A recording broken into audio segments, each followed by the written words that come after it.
Olá, uma boa tarde a todos que nos acompanham agora, todo o Brasil, Agricultura BR no ar, direto do Sindicato Rural de Campo Grande. Um bom dia a todos que estão por aqui.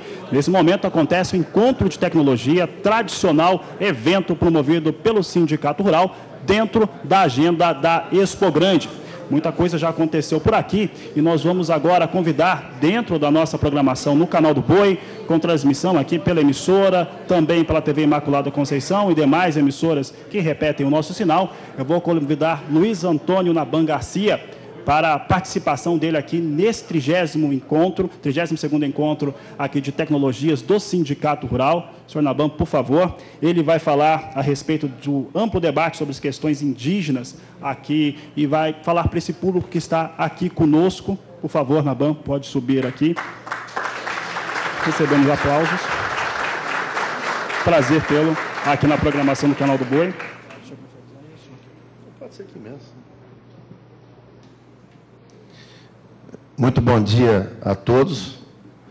É um prazer ver aqui tantos amigos e amigas e saber que podemos contar com todos aqui, saber que podemos contar com a classe produtiva, porque ninguém governa sozinho.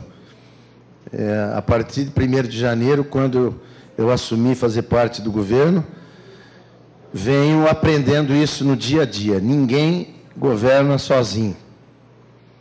E queria aqui, antes de mais nada, fazer um agradecimento público ao nosso presidente da República e à nossa ministra Tereza Cristina, que me confiaram e me delegaram essa missão. Eu confesso a todos que é uma missão árdua, difícil, porque quando chegamos lá no governo, eu principalmente estou com 60 anos e nunca imaginei na minha vida que pudesse encontrar tanta sujeira. É impressionante o que fizeram com esse país. Eu não vou dizer nos últimos 13 ou 15 anos, não. Nem dizer que foi só nos 13 anos de PT. O que fizeram com o Brasil nesses 34 anos, chamada Nova República. Um desastre total. Um aparelhamento. As instituições públicas que deveriam estar a serviço do povo, da nação, do contribuinte, de quem trabalha, de quem produz, estiveram lá em causa própria. Ninguém ali, a grande parte não trabalha pelo seu país, pela sua nação, mas sim em causa própria. É lamentável. Portanto, é uma tarefa muito difícil, é uma missão muito difícil, que para a gente começar a poder governar, primeiro, infelizmente, nós precisamos fazer ali uma faxina. E essa faxina, ela é muito mais torturosa do que tudo. Mas é a nossa missão. A Secretaria Especial de Assuntos Fundiários, ela foi criada pela Presidência da República, designada, atribuída ao Ministério da Agricultura, justamente por ser um ministério que sempre se pautou por decisões e administração técnica, séria, voltada justamente a quem trabalha e a quem produz. E como as questões fundiárias estão em grande parte, praticamente em sua maioria, nas áreas rurais, e competem a uma instituição fundiária resolver esse problema. Então, me foi dada essa missão de assumir essa Secretaria Especial de Assuntos Fundiários e até vou me estender um pouco mais aqui para dizer as atribuições dela. Hoje, a nossa Secretaria Especial de Assuntos Fundiários, juntamente com o Ministério da Agricultura, nós estamos aí, recebemos Muita gente confunde, principalmente pessoas aí, alguma parte da mídia um pouco mais tendenciosa, dizendo que nós estamos, o governo vai acabar com a FUNAI ou quer acabar com a FUNAI. Não, pelo contrário. Saiu da FUNAI através de medida provisória em 1º de janeiro e respectivo decreto dia 2 de janeiro, todas as questões fundiárias. Saiu, não é mais atribuição, deixou de ser atribuição da FUNAI, a partir de 1º de janeiro, todas as questões pertinentes às indígenas, as questões fundiárias, que envolvem desde a identificação de um imóvel, passando pela delimitação, pela demarcação, homologação, licenciamentos, etc., etc. Ou seja, tudo que se diz, questões fundiárias indígenas, saiu da FUNAI e veio para a nossa secretaria. E essa secretaria vai agir de forma estritamente legal, dentro da lei. Não haverá espaço mais para exploração política, ideológica, que são extremamente nocivas ao Brasil. As pessoas não têm ideia que é um segmento produtivo que põe não só o alimento, mas essa camisa que eu estou usando, esse sapato que eu estou calçando, enfim, tantas coisas que o agronegócio é responsável e que realmente é atingido por toda essa insegurança jurídica, social e econômica, que não fica aí só nessas questões indígenas também. Nós temos uma questão gravíssima, que são essa questão quilombola, nós temos uma questão gravíssima, que é a própria reforma agrária, e que, na verdade, é uma bagunça, uma vergonha agrária para o Brasil, como também nós temos aí pendências por todo o Brasil de uma necessidade de um plano que realmente seja efetivado na questão da regularização fundiária no Brasil. Tem estados aí, como é o caso do Pará, eu nunca vi tanta barbaridade.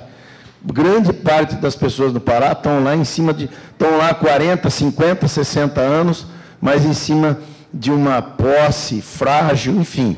Então, são inúmeras as atribuições que veio para essa secretaria. Agora, as questões que estão aí atreladas a um conluio de organizações não governamentais, de entidades, inclusive, e de uma certa pressão de algumas instituições, de segmentos de algumas instituições, são extremamente nocivas ao Estado democrático de direito.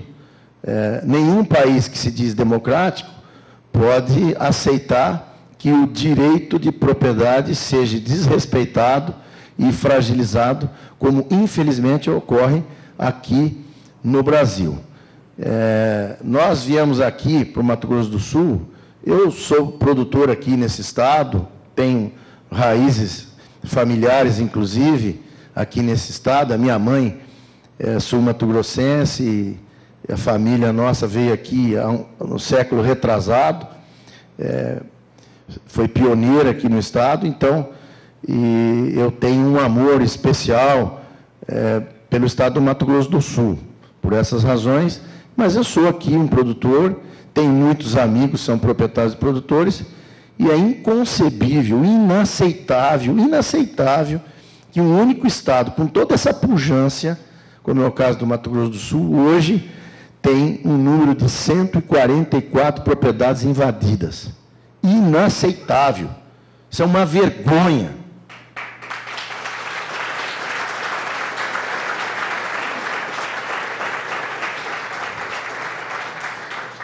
E até vou um pouco mais além. São 144 propriedades invadidas, mas existe um órgão que está lá dentro do INCRA, que se chama CIGEF. Esse órgão é o órgão que é parâmetro para todas as demais instituições, inclusive financeiras e etc., para dizer se o proprietário é o proprietário realmente, ou se ele não é, se ele está de forma irregular. E de uma forma muito nociva, e inclusive ilegal, para os senhores terem uma ideia, a FUNAI, ela colocou no CIGEF, como lista negra, um número, acredito que em torno de 5 vezes maior do que as 144 propriedades que estão invadidas. Então, tem muitos proprietários que compraram a sua área, pagaram por ela, abriram estrada, ajudaram a fundar cidades, transformaram em pujança na produção agrícola e pecuária e hoje estão na lista negra, na lista suja, por pessoas inconsequentes que foram lá e inseriram o nome desses cidadãs no CIGEF. Esse é um compromisso que eu assumo aqui, agora, publicamente, em nome do governo, que nós estamos já trabalhando para que todas as propriedades e seus respectivos proprietários que estão indevidamente inseridos no CIGEF serão excluídos desta lista vergonhosa. Porque, ao contrário, essas pessoas deviam estar sendo homenageadas por instituições e pela sociedade brasileira, e não discriminadas da maneira com que a gente vê, infelizmente. Eu quero aqui, Maurício, primeiro agradecer a oportunidade de estar aqui, agradecer ao Alessandro, o presidente do sindicato, a toda a diretoria e aos amigos aqui presentes, na oportunidade de estar aqui. E os que me conhecem sabem que eu não sou de dizer nada pelas costas e nem de ficar cometendo inverdades. Mas eu tenho aqui que promover um desabafo. Tá? É um desabafo institucional, tenho um respeito muito grande, temos um respeito, temos o dever de respeitar todas as instituições, principalmente aquela que foi criada para ser a guardiã das leis, que é o Ministério Público. O Ministério Público foi criado e ele tem o seu dever institucional de ser o guardião das leis. Portanto, ele tem que fazer prevalecer as leis. E eu faço aqui uma crítica veemente à parte deste Ministério Público que, ao invés de estar cumprindo o seu papel institucional, está, de certa forma, nos envergonhando e causando danos irreversíveis, porque estão aí para advogar em causa própria, em causa ideológica. Isso é inaceitável. E já ouvi de algumas entidades, e sei que isso vai se engrossar por todo o Brasil, já começo a ouvir de muitas entidades que farão uma representação dura, severa, no Conselho Nacional do Ministério da Justiça, repudiando essa atitude. Não quero que isso seja interpretado como aconteceu lá no Pará. Recentemente eu estive em Belém do Pará, e lá eu recebi inúmeras reclamações das tais varas agrárias. E um exemplo, um cidadão tem a sua propriedade invadida. Ali se cometeu um crime. Invasão é crime em qualquer circunstância. Aí, nesse crime, se desdobrou em vários outros crimes. Incêndio, destruição de semoventes, ameaças, cárcere privado de proprietários, etc, etc, etc. Quando esse cidadão, que é realmente a vítima, e sofreu todas essas agressões, procura o Poder Judiciário, ele é submetido a uma vara agrária.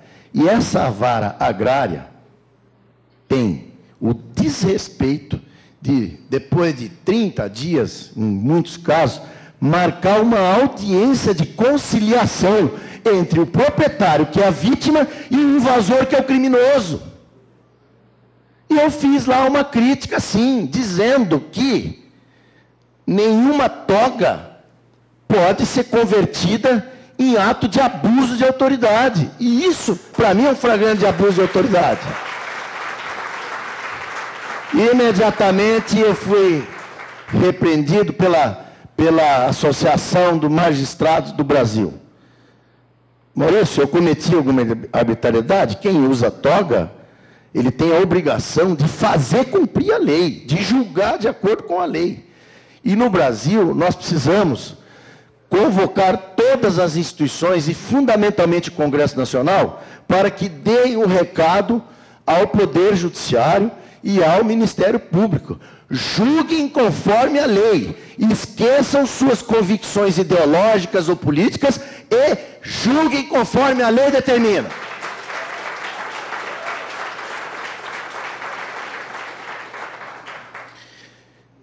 Nós temos muitos desafios.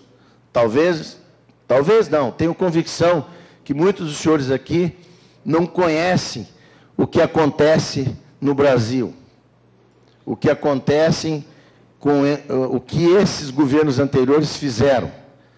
Tantas obras a serem concluídas, tantas obras a serem investidas aqui no Brasil, e estão aí pendentes por conta de uma canetada da senhora Funai.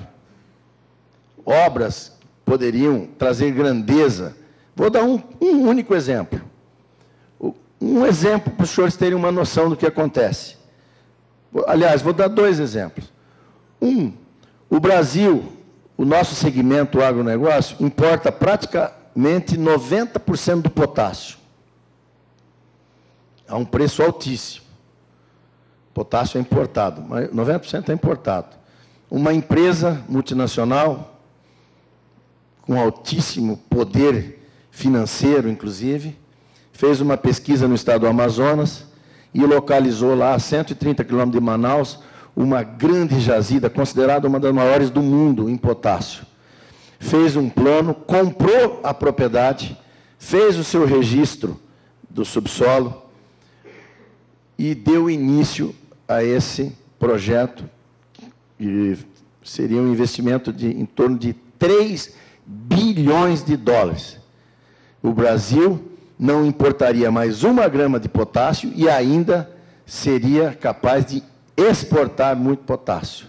Deu início às obras, gastaram lá, segundo a diretoria, né, doutora Luana, acho que aproximadamente 250 milhões de dólares, e de repente vem lá uma canetada de um antropólogo lá da FUNAI, da própria FUNAI, dizendo, para tudo, porque aqui pode ser que tenha aqui alguma situação que isso pode ser terra indígena. As terras não são indígenas. Mas isso foi o suficiente para paralisar essa obra por 6 anos. E esse pessoal nos procurou. E me disse assim, o presidente, em inglês eu entendo muito pouco, mas me disse, o que o Brasil pretende para o seu país, para essa nação? Não consigo entender uma coisa dessa. Alguém daqui, dos senhores e das senhoras aqui, consegue entender aonde querem chegar com toda essa insanidade? Recebi lá no nosso gabinete produtores de chapéu na mão e botina no pé, gente humilde, dizendo, olha aqui, ministro, compramos as nossas propriedades em 1973, aonde o governo mandava a gente ir lá para integrar, para não entregar. Não tinha estrada, não tinha cidade, não tinha comunicação, não tinha médico, não tinha nada. E agora vem a FUNAI e faz um laudo antropológico dizendo assim, aqui existe a evidência de ter de 6 a 8 índios isolados. Baixa uma portaria e desapropria 500 mil hectares, quase 500 mil, 450 mil hectares, cria uma reserva indígena de 450 mil hectares. Isso é insanidade, eu não consigo entender outro adjetivo para isso, é insanidade. Insanidade que custa caro, e quem está pagando essa insanidade somos nós, porque nenhum governo faz nada sem o bolso do contribuinte. É nós que estamos pagando essa insanidade. E aqui eu digo, faço uma autocrítica. Nós estamos pagando parte disso por conta da nossa omissão. Porque muito de nós ficamos acomodados, isso é uma autocrítica que eu faço à classe que eu pertenço. Eu sou produtor rural da 5ª geração. E faço essa crítica. Nós temos que começar a reclamar nos lugares certos. Não ficar reclamando entre nós mesmos em situações equivocadas, mas não tomarmos posições. Tem coisa errada? Vamos criar uma comissão, Vamos lá bater na porta do presidente da República, bater na porta do ministro. Tenho certeza que nesse governo os senhores vão ser recebidos. Afirmo isso, pode me cobrar. Tenho certeza. Então nós precisamos mudar, começar a fazer a nossa parte. Na eventualidade de termos uma entidade que nos representa, mas tem um determinado desconhecimento e tal, vamos levar ela, está acontecendo isso aqui, nós queremos solução. Essa é a nossa, não é só ficar trabalhando da porteira para dentro, não. Nós temos que necessariamente, de tudo isso que essa nova república deixou de herança para o Brasil, nós temos a obrigação de sairmos de dentro das nossas porteiras e começar a agir com sabedoria, com prudência e com inteligência, e não criar fatos ou situações para tirar proveito de forma individual de determinadas situações. Talvez vocês não estejam entendendo, mas eu vou chegar lá. Eu não posso, não é a minha atribuição institucional falar de fundo rural. A minha atribuição é falar de situações agrárias e fundiárias. Mas eu faço parte do governo e eu acompanhei o presidente Bolsonaro na sua trajetória, desde quando alguma coisa o iluminou, dizendo, você pode ser presidente da República. Eu tive o privilégio dessa amizade e de acompanhá-lo, e como muitos dos senhores devem ter ouvido ele dizendo, o Naban é o meu orientador, é o meu conselheiro. Então, eu não posso deixar de fazer aqui uma abordagem nesse tema tão polêmico como é o caso do Fundo Rural. Algumas pessoas, eu, inclusive, quando não era governo, lutei bastante para que o Fundo Rural tivesse um desfecho diferente. Não necessariamente se acabar o Fundo Rural, mas diminuir essa carga tributária, porque nenhum governo vive sem tributação. Ou eliminá-la de acordo com uma coisa que já estava pendente lá no Supremo de um outro julgamento, que, infelizmente, foi julgado lá, e já uma decisão de trânsito em julgado, onde o Supremo entendeu que o Fundo Rural ele é constitucional. Inclusive, atribuiu a cobrança do retroativo. Isso, para alguns advogados que estão aqui, eu não sou advogado, mas quando existe uma decisão de trânsito em julgado no Supremo Tribunal Federal, não vejo mais o que fazer. Muito bem. Agora, estão aí algumas pessoas dizendo, não, o Fundo Rural, o Bolsonaro prometeu acabar com o Fundo Rural, ele vai ter que cumprir.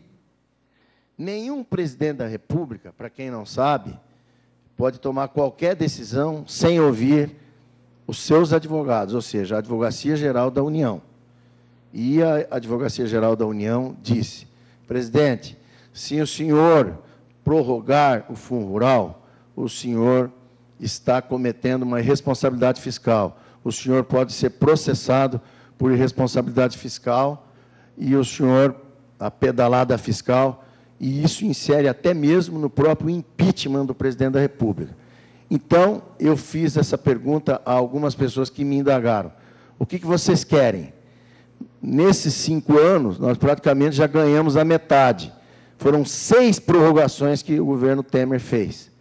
6 prorrogações.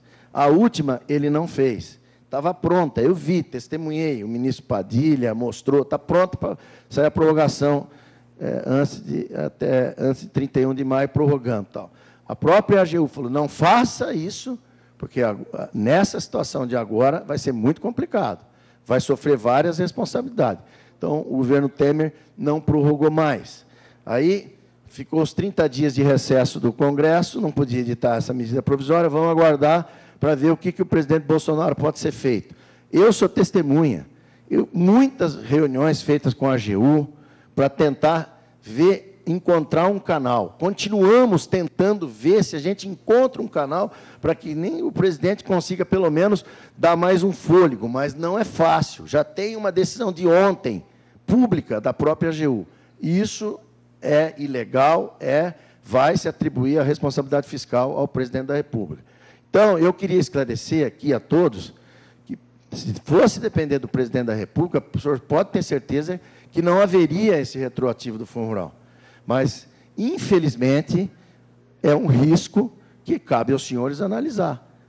o presidente, será que vale a pena sofrer um impeachment e ser colocado para fora por conta de uma situação dessa, aonde foi alertado pela instituição AGU, dizendo, não faça porque é responsabilidade fiscal. Então, é isso que eu gostaria de esclarecer. Agora, o Congresso Nacional tem lá um projeto de lei de um deputado, Jerônimo Gergen, que fala na possibilidade de se criar um dispositivo através de um projeto de lei, de uma nova lei, onde pode ser avaliado. Vai passar por várias comissões, CCJ, etc. e tal. Tem lá um projeto de urgência, mas tem uma pendência já de Comissão de Constituição e Justiça, que tem que ser analisado, porque também eles entendem que isso insere numa ilegalidade, enfim. É um debate que não queiram, eu vou fazer um pedido para os senhores, não acreditem em algumas pessoas que, de forma individual, e que estão ali para tirar dinheiro, porque estão ganhando para isso. Não estão fazendo de graça. Essa bandeira não é gratuita. Algumas pessoas que estão dizendo, é atribuição do presidente, o presidente prometeu, o presidente prometeu, ele tem que cumprir, ele tem que fazer. Aonde querem levar? Nós ficamos aí 34, 35 anos de nova república. Quando a gente tem a oportunidade de ter um presidente que tem no seu coração, na sua alma, na sua essência, defender o Brasil, tem adoração pelo segmento produtivo, sabe e reconhece. Eu fui eleito porque o produtor rural abraçou a minha bandeira, confiou em mim e me elegeu. Tem dito isso reiteradamente. Nós vamos colocar um presidente numa situação dessa e acreditar em um ou dois ou três, aí que eu não quero nem me colocar aqui o que eu penso, qual é o adjetivo deles, isso é uma irresponsabilidade. E nós, do segmento produtivo, entendo eu, que também faço parte, aqui vou abrir uma brecha e vou dizer, falo como produtor, não temos o direito de corrermos o risco de perder um presidente por conta de orientação de um ou dois ou três pessoas que estão ali para defender interesses próprios. Então, esse é um apelo e um pedido que eu faço aos senhores em relação ao Fundo Rural. Esse é o tema.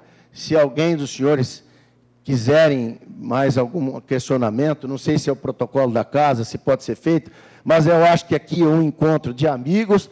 Se alguém tem alguma dúvida, quiser fazer alguma pergunta, eu estou inteiramente à disposição, como também estamos à disposição lá no nosso gabinete, em Brasília, na esplanada dos ministérios. As portas estão abertas para os senhores, para nos apoiar, para dar sugestão, para dar sustentação a esse governo. Muito obrigado.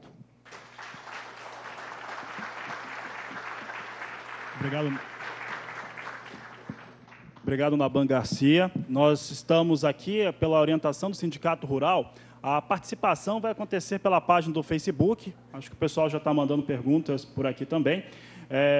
facebook.com/Sindicato Rural CG. Você pode mandar a sua pergunta. Eu vou pedir aqui para o pessoal do cerimonial do Sindicato Rural nos acompanhar agora um pouco, que aí as perguntas vão ser feitas ao final. Luiz Antônio Naban, eu agradeço a sua participação por enquanto, e daqui a pouco a gente vai ter esse debate. Tá bom, muito obrigado. Obrigado, Naban. Bom, eu vou aproveitar esse momento. Eu lembro que nós estamos no Sindicato Rural de Campo Grande. É um evento muito especial, encontro de tecnologias, transmitido para todo o país pelo Canal do Boi. E nós vamos aproveitar agora para ir para o intervalo comercial. Daqui a pouco a gente volta com a sequência do evento. Agricultura BR de volta aqui no ar, e eu estou aqui com pessoas muito especiais. Eu estou aqui com o vice-ministro Naban Garcia, também estou com Lona Ruiz. Obrigado pela participação por aqui. Vou dizer o seguinte, está aberta as perguntas, pode ser feita, como eu disse, pelo Facebook do Sindicato Rural de Campo Grande, e aqui na plateia, por favor, também fiquem à vontade para fazer os questionamentos. Bom, enquanto o pessoal vai se organizando, eu vou fazer uma pergunta aqui para Naban Garcia. É um prazer tê-lo aqui no Canal do Boi. Naban, olha só, entre os fatores que você apontou, há várias questões que passam... O pessoal está se organizando aqui. Bom, entre as questões que você apontou, muitas delas passam pelo fator jurídico e também de organização social de toda a sociedade, mas também do produtor. Sobre esse aspecto, em relação a pontuar aquilo que o elo da produção rural precisa, como que o segmento pode se organizar para conseguir esses novos conceitos, para conseguir essas novas conquistas? Bom, antes de responder a sua pergunta, eu gostaria aqui de pedir um minutinho da atenção dos senhores e dizer que eu tenho a satisfação, a honra de ter ao meu lado a minha secretária adjunta, sul-mato-grossense, neta do saudoso Pio Silva, que sofre na própria pele o que é ser invadida e o que é ter o seu direito de propriedade, seu Estado democrático desrespeitado, e eu conhecendo o histórico dela, a capacidade que ela tem e o porquê ela fez direito, porquê ela se tornou uma advogada, convidei-a para fazer parte e tenho uma satisfação muito grande, porque a doutora Luana não é só o meu braço direito, é o braço direito, é o esquerdo, é minhas pernas. Ela tem exercido um papel fundamental para todo o Brasil. Então, eu gostaria de uma salva de palmas para a doutora Luana.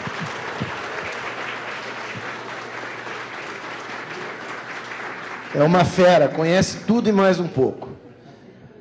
A pergunta que você me fez, eu acho que eu já tinha até exposto aqui.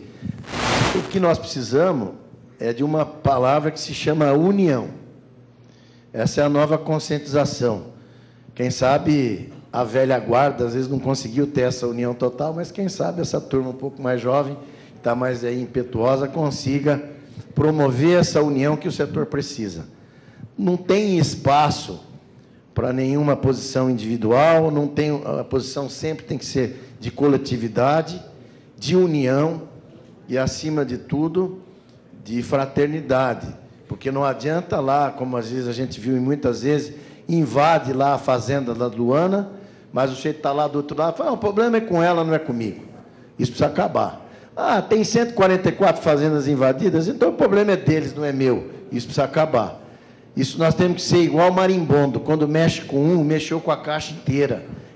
É assim que a gente tem que ser. Nós temos que ser unidos e mexeu com um, mexeu com todos. Porque o lado de lá teve o êxito por conta disso. Eles sabem ser unidos, eles sabem fazer as coisas como deve ser feito nessa questão de representatividade. Isso nós temos que aprender com o lado de lá. Nós temos que ter essa postura de sermos fraternos entre nós mesmos e de estarmos juntos em qualquer circunstância, nós temos que estar juntos. Vou aproveitar para fazer uma pergunta então, para a Luana Ruiz. Já fiz isso algumas vezes no canal do Boi, em entrevista, porque acontece no país que, por algum motivo, em algum momento da história, Naban, começou a se acreditar que a questão de terra indígena, principalmente, é um problema do produtor rural. E o nosso ponto de vista é que não, que essa é uma questão do Brasil inteiro. Por que se coloca, Luana, por que se começou a se colocar esse fator apenas sobre o produtor rural, já que essa é uma responsabilidade de todo cidadão brasileiro? Boa tarde. Boa tarde. Bom, primeiro a questão de que os conflitos indígenas, eles são exclusivos do setor agrário, do setor fundiário e das propriedades rurais, é realmente um equívoco. E agora, nessa oportunidade de estar no governo, nós vemos o impacto da pauta, das políticas indigenistas, impactando diversas outras pastas, diversos outros ministérios.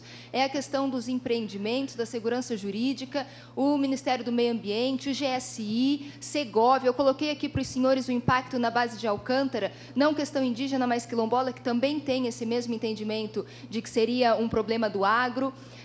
Grandes empreendimentos, escoação da produção, redes elétricas. Então, nós acabamos percebendo que é estrito do poder do agronegócio, das propriedades rurais, porque são os primeiros impactados e são os mais diretamente impactados. Mas o impacto, ele é geral. Inclusive, como eu havia colocado aqui na minha fala, nós trabalhamos hoje nessa questão os impactos de norte a sul. Eu trouxe exemplo de Roraima e exemplo do Rio Grande do Sul. Então, não está distrito a questão da propriedade rural, e essa ideia é realmente porque o produtor rural é simplesmente o primeiro e o diretamente impactado, mas impacta todos os setores da sociedade brasileira. Deixa eu só fazer aqui relatar um fato aqui. Nós recebemos uma visita lá no nosso ministério de um grupo do Ceará, de uma cidade que pertence à Grande Fortaleza. Fortaleza é a capital do Ceará e tem as cidades em torno que formam a Grande Fortaleza. É a cidade de Caucaia. Tem mais de 500 mil habitantes. Foi transformada em território indígena. Eu recebi a visita do prefeito, vereador, presidente da associação comercial, da federação, todo mundo escuta. Pegaram uma cidade de 500 mil habitantes, que faz parte da Grande Fortaleza, e transformaram em território indígena. Tem lá uma portaria. E é isso que eu disse aqui, é uma insanidade. Essa gente não tem limite. Eles não têm limite, Xanxan. Então, para o senhor terem uma ideia, não é só na questão rural, não. Santa Catarina, Rio de Janeiro, Bahia, Ceará, o Brasil inteiro com problemas gravíssimos, sobre essa questão de criação de territórios indígenas. E tem lá hoje um presidente da FUNAI, e o general Frankenberg, voltou, era presidente da FUNAI, da velha FUNAI, voltou agora para a nova FUNAI. E eu perguntei para ele, na frente, a ministra estava comigo, perguntei na frente do general Santos Cruz, que é o ministro da Secretaria de Governo, quantas propriedades a FUNAI ainda pretende criar de territórios indígenas do Brasil? Pretendia, porque não pode mais. 425 territórios indígenas queriam criar. O general deu um murro na mesa e falou, você está querendo? Bom, então nós vamos ter que voltar todo mundo para Portugal, para Itália, para Espanha. Vamos ter que falar, o que vai ter? Se depender dessa gente, eles transformam o Brasil em território indígena, todinho.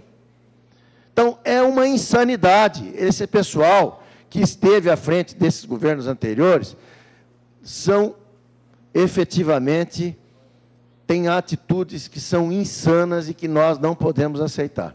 Acho que a Xanxan pediu ali uma questão. Só um minutinho, Xanxan, eu só quero fazer uma complementação muito importante, que está aniquilada realmente a velha política indigenista. Isso não significa que não há políticas indigenistas sérias nesse atual governo. Há políticas indigenistas, sim, inclusive coloquei aqui hoje que recebemos diversas comunidades indígenas buscando também segurança jurídica, estabilidade e garantia de seus direitos. Isso é muito importante, que este governo é um governo de todos e as pautas indígenas estão, sim, sob o nosso critério, mas com responsabilidade e dentro da legalidade. Então, é importante deixar isso muito claro e que a antiga política indigenista se acaba e a nova política indigenista, séria e coerente, vai atender os indígenas dentro da lei e dos seus direitos constitucionais. Obrigado, Luana. Nós temos perguntas na plateia. Vamos ver. Gostaria, a senhora, por favor, pode falar o seu nome e fazer a pergunta, por favor. Alexandrina Marques Barbosa, sou proprietária em Carapó e Ponta Porã.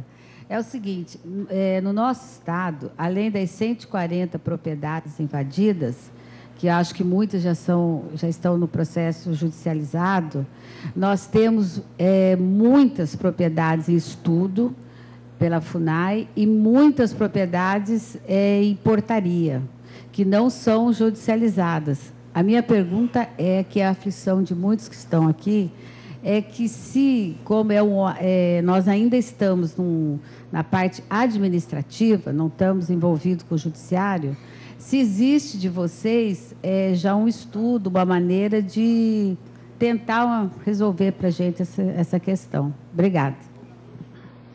Olha, Alexandrina, me permite chamar por Xanxan, né, que todo mundo diz que te conhece. As situações que estão judicializadas, elas continuam judicializadas. Eventualmente, quando hoje a Secretaria Especial de Assuntos Fundiários for convocada a se manifestar, ela vai se manifestar de forma estritamente técnica e sempre buscando o respeito à lei, ao direito de quem quer que seja. Nós não estamos aqui para advogar nem para um lado nem para o outro. Não estamos aqui para advogar. Estamos aqui para fazer o papel de governo, administrar e, dentro das nossas atribuições, em situações judicializadas, quando formos convocadas a nos pronunciarmos nesse processo, nós vamos nos pronunciar da forma correta, da forma que a lei determina. Em relação a essa situação de atos administrativos, desde já, nós nos colocamos à disposição. A todos que têm propriedades invadidas, ou estão com seus nomes inseridos no SIGEF, ou seja, em qualquer circunstância, nos procurem da forma que a lei determina, formalmente. Nós estamos aqui com essa função, de fazer uma administração séria e responsável e procurar com que a justiça seja feita e o Estado democrático de direito, o direito à propriedade, seja preservado. Então, quando eu recebo a visita, às vezes, de algum advogado ou de algum proprietário lá, eu digo, como eu disse aqui para o Dr. Carlos, que nos procurou recentemente, formalize que nós vamos responder e tomar todas as providências dentro da lei. É para isso que eu entendo que instituição de governo existe. Não é para ficar lá fechado dentro de um gabinete e ou advogando em causa própria ou fazendo uma administração ideológica ou política. Não. O governo existe para se fazer justiça e fazer o seu país andar. Por favor, temos mais perguntas na plateia. Próximo, por favor. Boa tarde, meu nome é Daniele Alves, eu trabalho para a Fazenda Santa Márcia, que já foi invadida algumas vezes pela tribo Caduel, no Pantanal. E, na verdade, só queria... a minha pergunta foi feita pela senhora antes, eu só queria reiterar que eu acho que o primeiro passo já foi dado, que foi ter criado essa pasta, porque muita gente já sabe aqui que mesmo os funcionários da FUNAI estão envolvidos nesse processo de invasão e de propina, e só queria dizer que esse é o primeiro passo, na verdade, de mostrar o apoio para o governo, e é isso. Boa tarde. Olha, pode ter certeza que vocês poderão contar sempre com esse governo. São inúmeras situações. Situações de vocês já existe um decreto de homologação.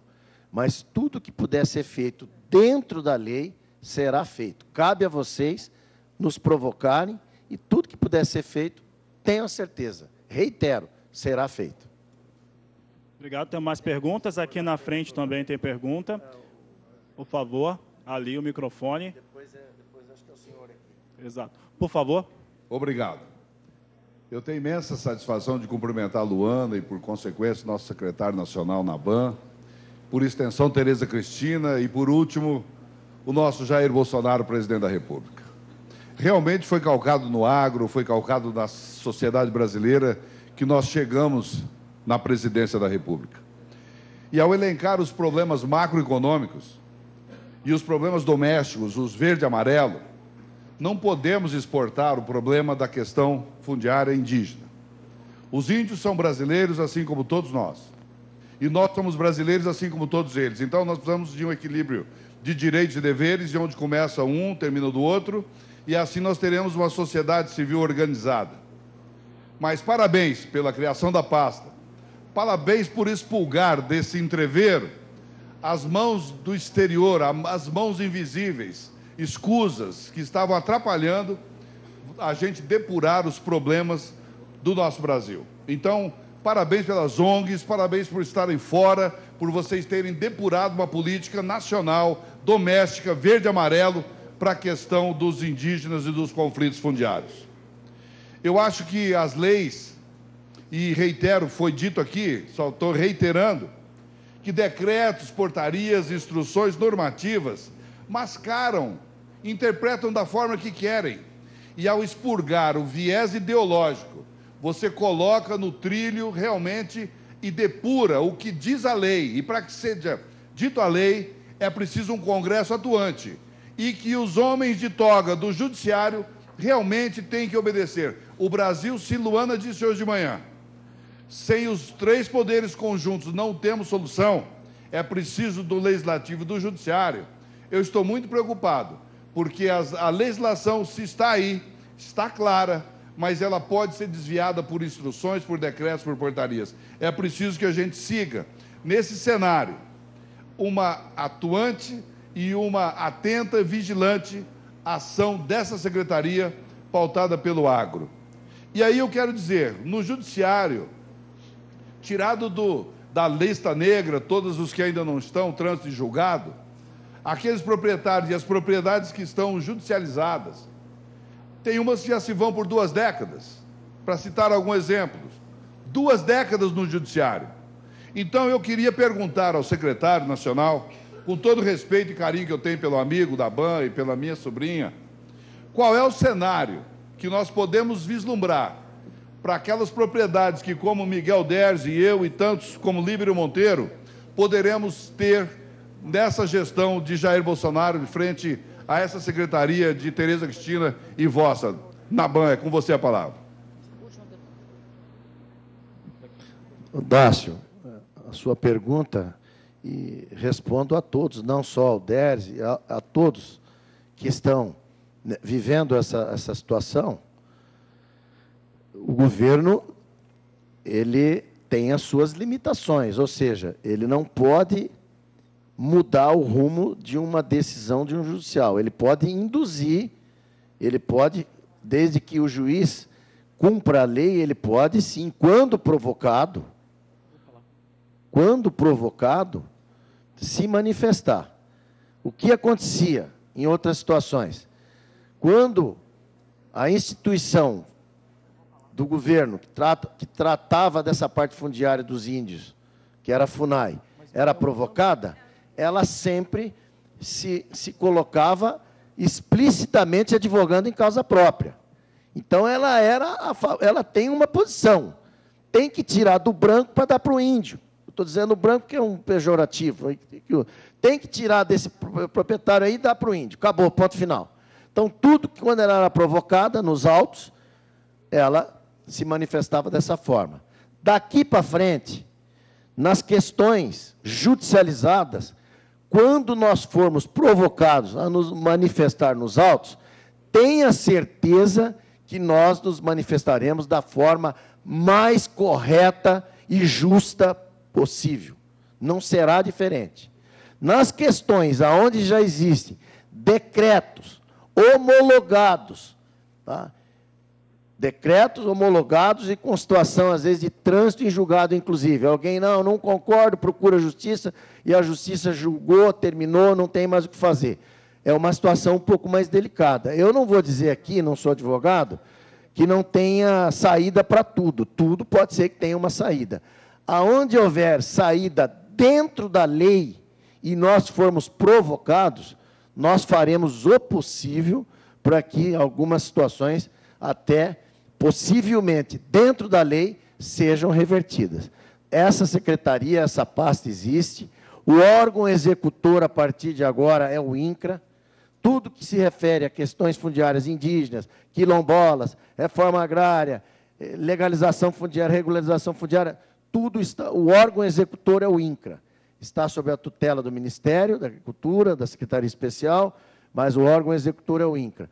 Tudo que a nossa secretaria, a nossa pasta for provocada, tenha certeza disso, todos os senhores.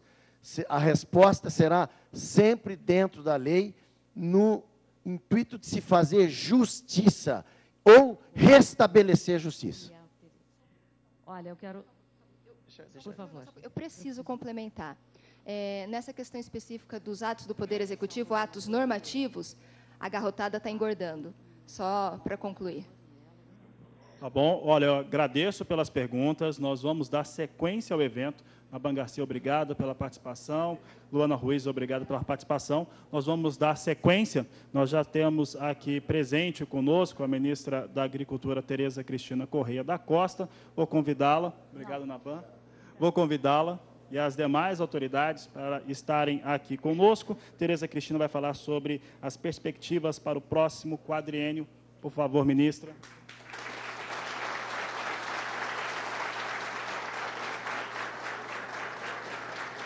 Nós gostaríamos de anunciar também a presença do governador do Estado, Reinaldo Azambuja, secretário de Estado, Eduardo Riedel, que vai estar...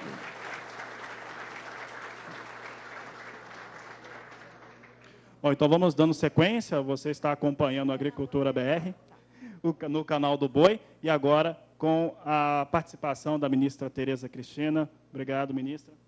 Obrigado, muito obrigada. É um prazer estar aqui no Sindicato Rural, canal do Boi aí, né? E meus amigos, minhas amigas. Eu acho que o Naban já falou tudo, já esclareceu tudo. Eu quero dizer para vocês que... nossa, tanta pergunta que já me fizeram hoje. Oi, tudo bem, Soraya? Nossa senadora aqui, né, presidente da comissão. Presidente da Comissão de Agricultura. Eu até brinco que agora vai, né? A Simone na comissão, na CCJ, né? A Soraya na Agricultura e o Nelsinho na Relações Exteriores, agora a coisa vai, não tem jeito de não ir. Então, eu quero dizer para vocês, eu ouvi aqui um pouquinho do que o Naban falou, e eu imagino que esse é um tema que traz muita ansiedade, traz muita vontade de que as coisas sejam resolvidas. Eu quero dizer o seguinte, nós temos 90 e poucos dias de governo, mas nesses 90 e poucos dias, a Secretaria de Assuntos Fundiários, lá do Naban, da Luana, que é aqui do nosso estado, que está lá ajudando, eles já fizeram uma revisão geral.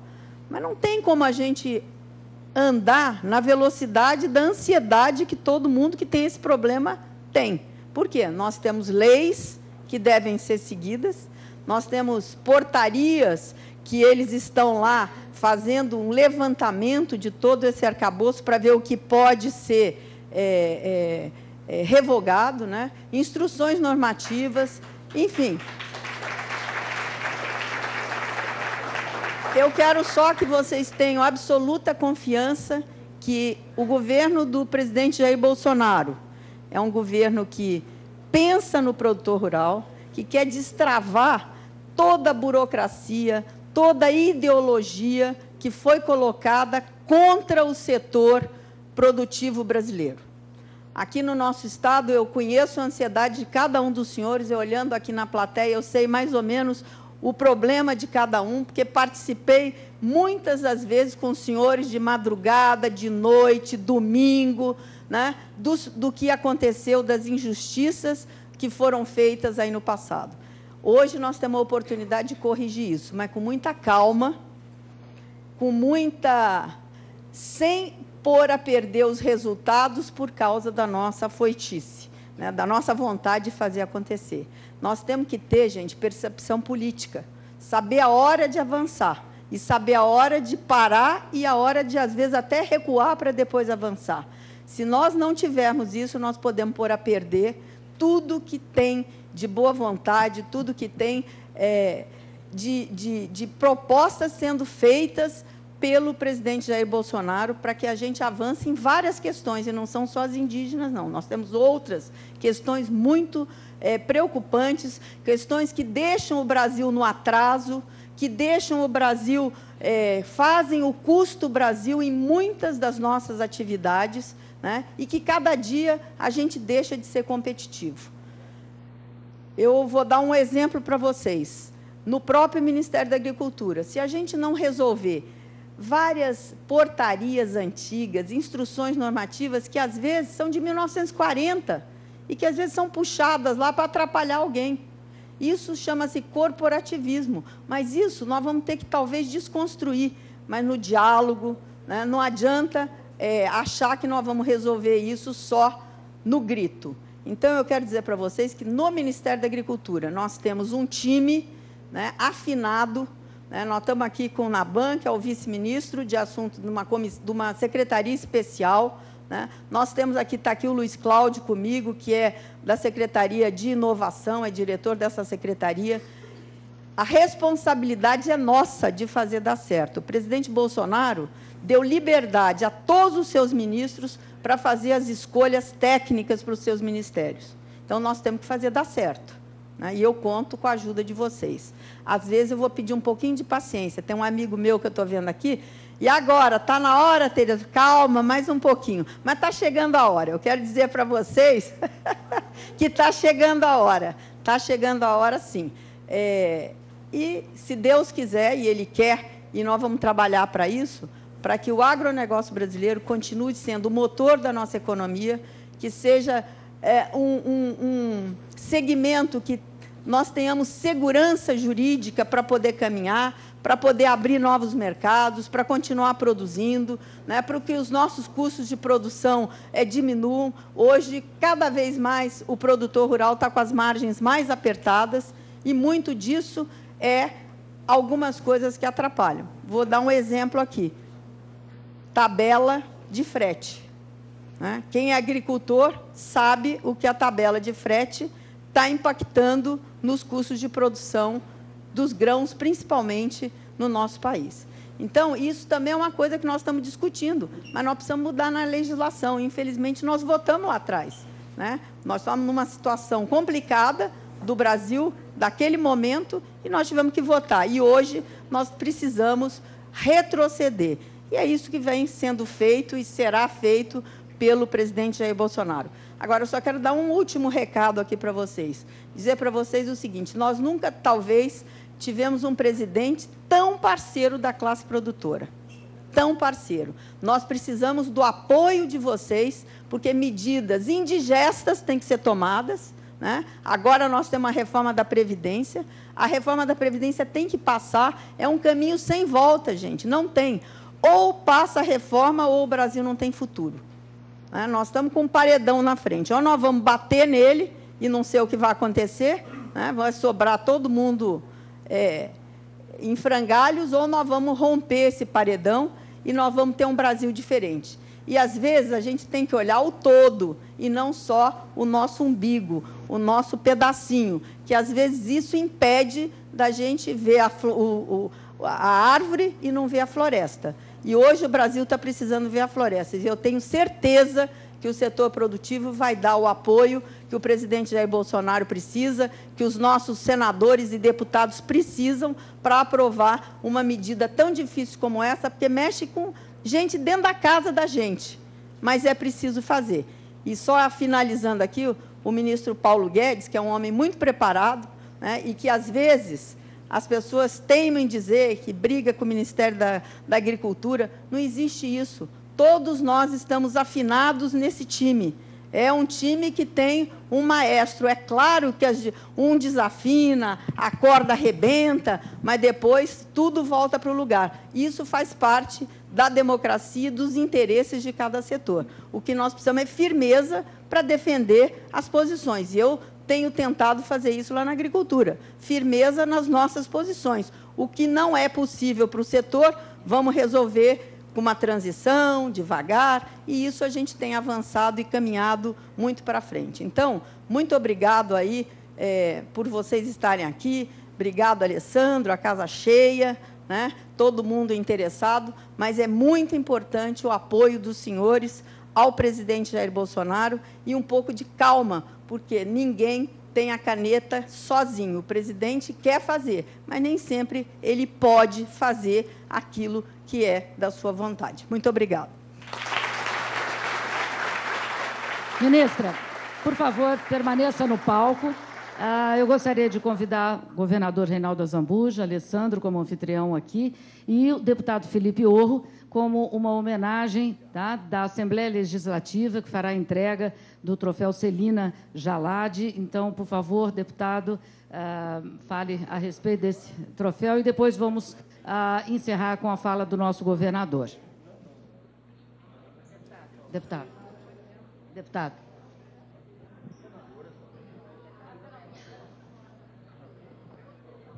Desculpe, senadora, por favor. Vamos subir, Soraya Tronic.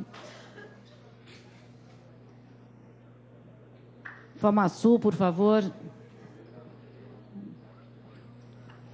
Maurício Saito, todos juntos aqui. Com a palavra, então, o deputado. Meu bom dia a todos.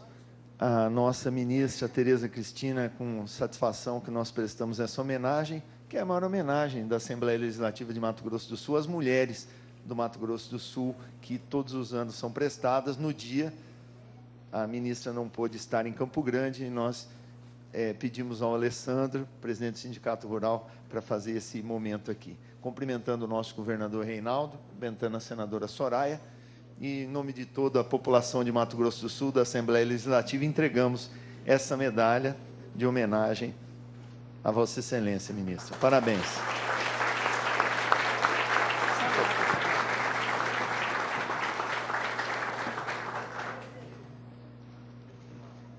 Bom, eu gostaria de convidar, antes da fala do governador, eu gostaria de chamar o nosso vice-ministro, Naban, para também ocupar um lugar ao palco, e o governador, então, com a palavra, para fazer os seus cumprimentos aqui para todo esse público. Meu bom dia a todos e a todas aqui presentes. Saudar primeiro o nosso anfitrião aqui, Alessandro, presidente do sindicato. Em nome dele, a todos os produtores, produtoras que estão presentes aqui. Cumprimentar aqui a nossa ministra, Tereza Cristina. Saudar aqui nosso vice-ministro também, o Naban, de Assuntos Fundiários. Nossa senadora, Soraya, presidente da Comissão de Agricultura do Senado. Felipe Orro, deputado estadual. E Maurício, presidente da Federação de Agricultura. E acho importantíssimo, né, o debate, a discussão. Nós enfrentamos em 4 anos aí discussões sobre esses temas que vocês discorreram durante essa manhã aqui, e quão complexo é isso no ordenamento jurídico brasileiro. Nós sabemos aí, e vejo ali, invasão é crime, e eu também concordo com isso. Isso é igual a invadir a sua casa, invadir o seu terreno, invadir a sua propriedade ou invadir qualquer coisa, porque direito de propriedade é uma cláusula pétrea na Constituição brasileira. Mas, infelizmente, ocorreram invasões nas questões indígenas, e acho que isso muito por uma lacuna, principalmente do Poder Legislativo, que não definiu claramente a questão do marco temporal. E, quando vai ao Poder Judiciário, nós temos aqui vários juristas, você fica na dubiedade das interpretações. E, enquanto nós não tivermos isso claramente definido, nós não teremos condições de um avanço, talvez. Eu acho que isso passa pelo Congresso. Eu discuti isso nos anos em que eu estava lá, com muitas pessoas que estão aqui hoje nessa plenária aqui, alguns de um lado, outro de outro, e aí muda-se de lado e as discussões permanecem a mesma. Não sei se foi tocado aqui que o STF deve julgar as questões, não sei se vocês tocaram esse assunto, das 19 condicionantes. Quer dizer, aquilo que foi lá atrás, quando foi votada a questão do marco temporal da Raposa Serra do Sol, está para ser pautado no Supremo de novo agora, para talvez anular aquela decisão das 19 condicionantes, que eu acho isso muito pior. E acho que merece uma atenção de todos nós, setor produtivo. Eu sei que o governo está preocupado com isso, né, Tereza? Presidente Jair Bolsonaro, porque pode ter uma mudança de interpretação e nós voltarmos, porque ali, com todas as decisões, e o que aconteceu pós essa votação de Raposa Serra do Sol? Começou-se as tais das retomadas, ou sei lá, como eles dizem, invasões, para querer o quê? Caracterizar o indígena na propriedade, para poder dizer que ela pertencia às comunidades. Essa é uma discussão antiga, e nós temos que estar atentos nisso, né, Naban? E vocês estão atentos, porque se o Supremo mudar de posição, talvez a gente possa ter um revés pior até do que nós já temos hoje. Mas eu entendo que a decisão definitiva é claramente definir, através do Legislativo, a questão do marco temporal, porque o Judiciário não o fez. As decisões a nível das instâncias judiciais, vocês sabem como que elas são. Uma hora é para o lado A, para o lado B, mas nós não temos uma clareza. E quando você não tem clareza das coisas, fica muito difícil você ter segurança jurídica. Agora que tiver clareza das posições, eu não tenho dúvida que a gente vai avançar muito. Na questão de discussões que a Tereza falou, e eu conversei esses dias com a Soraya, as discussões, o governo é um governo novo. Nós estamos aí com praticamente 90 dias de governo. Então, não dá para cobrar tanto também nesse início. Muita coisa está sendo feita, pensada e planejada. Resoluções, instruções normativas, tem conversado com todos os ministérios. Com certeza, nós vamos ter uma facilidade, uma melhora de interpretações, porque o problema não é nem as leis, é as interpretações das leis que foram se criadas durante esses últimos anos, que dificulta nós enormemente. Às vezes as pessoas acham que o Instituto do Meio Ambiente, o IMASU, que é responsável, às vezes, por uma burocracia excessiva. É que tem instrução normativa do IBAMA ou do Ministério do Meio Ambiente que impede e criou uma série de dificuldades para nós, governos, e a gente tem que cumprir isso, porque esse é o marco legal regulatório do momento. No momento que destravar essas desburocratizações, por exemplo, eu tive com a Luana e na banca, com o Maurício, conversando, vocês sabem que tem algumas propriedades que estão no shape ali do INCRA e que você puxa, aparece como propriedade CGF, como indígena. Isso é uma questão que precisa ser regulamentada. Outra questão que tem prejudicado enormemente pessoas no Mato Grosso do Sul inteiro. O IBGE coloca um mapa na questão florestal do Estado que puxa Mata Atlântica para Mato Grosso do Sul, lá no Pantanal, em regiões que nem tem Mata Atlântica. E nós temos que seguir isso, porque essa é a regra. O que precisa? Entender que nós temos que mudar isso, tirar aquilo.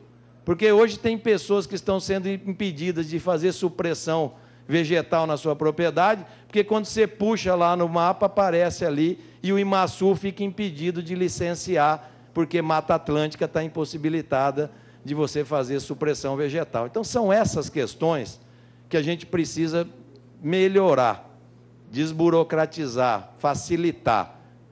Não é fácil, é complexo. O Paulo Guedes é uma pessoa extremamente competente, mas ele é um liberal. E liberal é o seguinte, ele entende que o setor produtivo tem que ter o juro igual do mercado. E essa é uma discussão que eu, a Tereza e a Soraya já travamos com ele. Ele entende que aquela história do crédito que no subsidiado, entre aspas, subvencionado, que o governo, o Tesouro, equalizava a taxa de juros entre o mercado e o que emprestava para o tomador, ele entende que isso tem que acabar. Se nós vamos conseguir ali é a pressão para a gente ter um juro diferenciado. Eu entendo e defendo que o setor produtivo brasileiro tem que ter o juro subvencionado, porque é uma atividade de alto risco. Nós não temos seguro agrícola ainda no Brasil que garanta principalmente os investimentos e o ressarcimento no caso de uma intempérie, principalmente climática, mas hoje ele pensa diferente de nós, e a Tereza já debateu isso com ele, a Soraya também, e nós também agora. Vamos trabalhar com o governo federal para a gente tentar mostrar para a equipe econômica que o setor produtivo precisa ter um olhar como nós tivemos, porque nós demos uma resposta muito grande para o desenvolvimento do país. Agora eu vou, para encerrar, para não alongar, se não votar a Previdência, nada vai acontecer no Brasil. Não é pregar o apocalipse, não tem.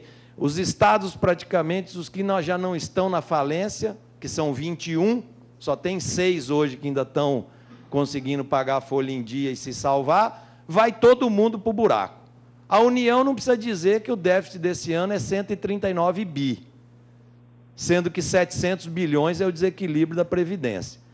E o Brasil só tem esse ano no orçamento, que a Tereza, como ministra, está administrando, a Soraya, como senadora, 39 bilhões para investimento. É o que o Brasil tem hoje, num orçamento de 1 trilhão e 300 bilhões.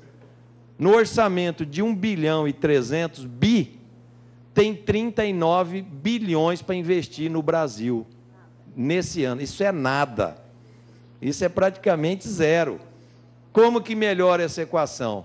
Enfrentando a questão, primeiro, da Previdência. Votando a Previdência, virar as outras. O governo não vai conseguir isso sozinho. E se nós da sociedade não ajudarmos, e eu digo a sociedade organizada mesmo, nós não vamos votar essa matéria lá a nível de Câmara e de Senado. E não passou, aí a derrocada do nosso país. Então, a reforma não é para o Bolsonaro, ela é para o país, não é para o governo.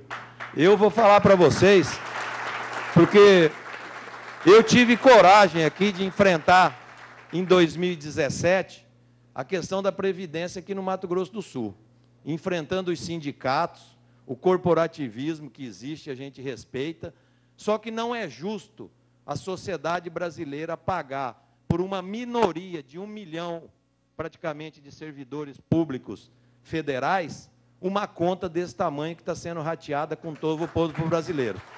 Como não era justo a sociedade do Mato Grosso do Sul pagar um déficit de 1 bilhão e 200 milhões, que era o déficit da Previdência do Estado, e que nós votamos, vocês se lembram como?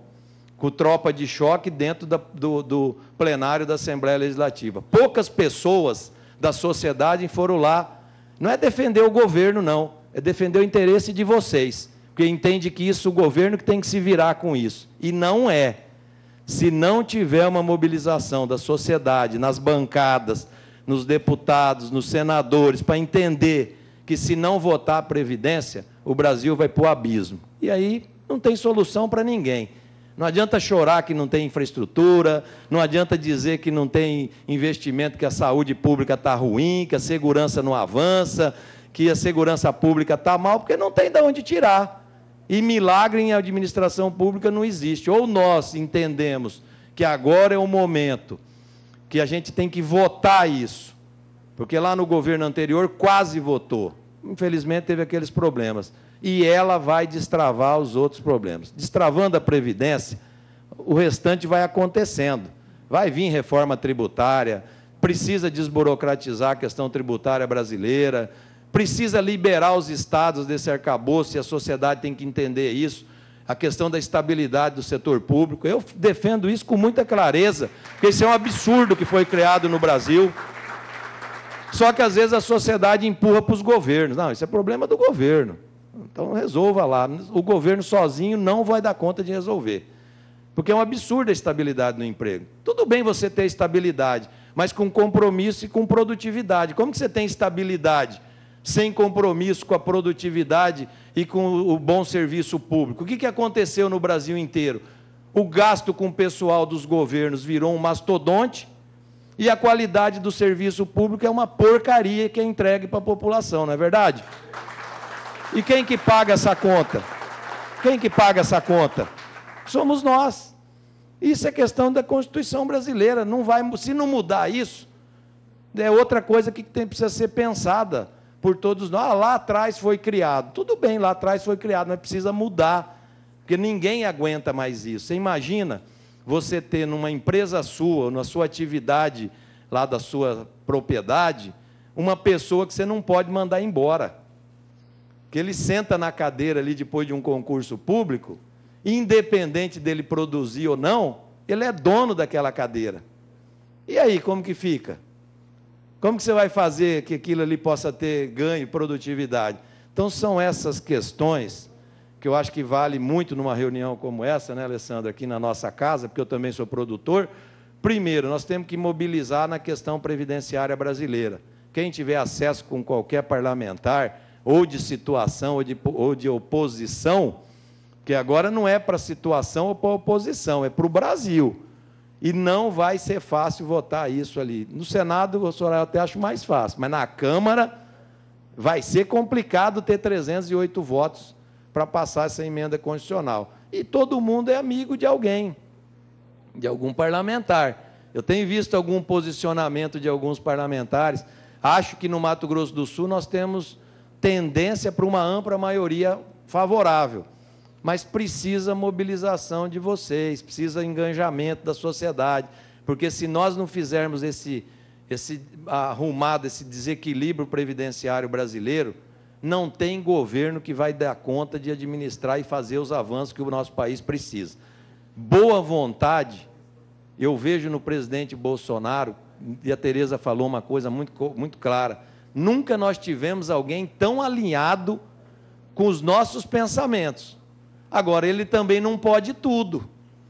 Ele não pode tudo. Ele pode, algumas coisas estão sendo feitas. Eu tenho falado muito com o Naban, com a Tereza, a Soraya também. Muita coisa vai avançar em desburocratizações. Agora, naquilo que muitas vezes depende do Congresso Nacional e principalmente das mudanças constitucionais, aí entra... Vocês estão sentindo o mau humor, né, de alguns segmentos da mídia, né? Percebem isso, né? Isso tem tudo um porquê, né? Tem um porquê disso. Por que esse mau humor?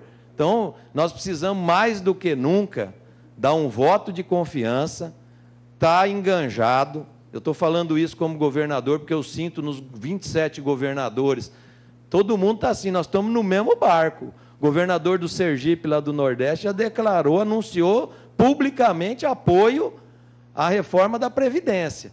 E eu estou vendo alguns governadores, até do Partido dos Trabalhadores, que ideologicamente sempre foram contra isso, que também têm como nos ajudar em algumas questões, porque eles entendem que ou fazem e apoiam, ou eles também vão para o buraco junto com o Brasil, e aí não tem salvação mais para ninguém. Então, eu quero deixar aqui um abraço, dizer que nós estamos à disposição para essas discussões e vamos buscar avanços de marco legal, né? Marco legal, segurança jurídica, que a hora que a gente tiver isso, eu não tenho dúvida que a gente vai continuar fazendo o que nós sempre fizemos, que foi produzir e gerar riqueza para o nosso país. Um abraço a todos vocês.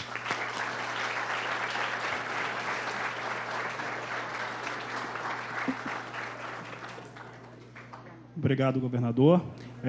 Nesse momento, o presidente da FAMASUL, Maurício Saito, está entregando o documento à ministra Tereza Cristina. Quero aproveitar e agradecer a todos a participação, deputado, senadora Soraya, Maurício, ministra Tereza, governador Reinaldo, o nosso anfitrião do dia, Alessandro Coelho, obrigado por estar aqui nessa casa, e claro, Naban Garcia. Eu vou aproveitar e agradecer a todos que estiveram aqui hoje no Sindicato Rural e também que nos acompanhou pelo Canal do Boi em todo o país. A todos uma ótima tarde e até o próximo programa.